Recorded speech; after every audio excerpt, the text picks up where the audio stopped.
দিল্লীত লাহেকৈ ঠাণ্ডা পৰিব ধৰিছে আৰু মাৰ্কেটতো উইণ্টাৰ কালেকশ্যন ওলাই গৈছে ধুনীয়া ধুনীয়া একদম।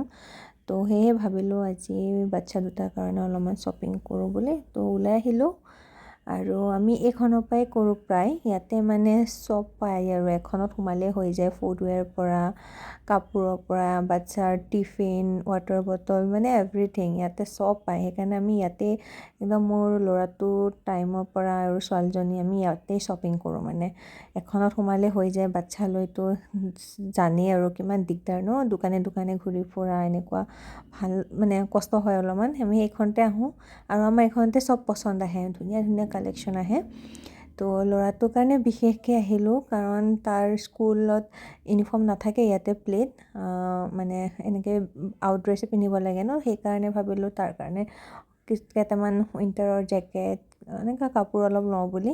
আৰু শ্বুজ এযোৰ ল'ব আহিছিলোঁ, কিন্তু আমাৰ বেটা এতিয়া ডাঙৰ হৈছে, তাৰ নিজৰ পচন্দ মতেহে পিন্ধে, তাৰ এযোৰো পচন্দ নহ'ল। তো সেইকাৰণে ক'লে যে দুদিনমানৰ পিছত আহিবৰ কাৰণে আৰু আহিব নিউ কালেকশ্যন। তো জিউৰ কাৰণে এনেকৈ জেকেট ল'লোঁ, তাৰপিছতে আৰু শ্বুজো ল'লোঁ। তাৰপিছত দুটা ইয়াতে খেলা ষ্টাৰ্ট কৰিলে আৰু এনেকৈ আমাৰ শ্বপিং আজি ইমানেই।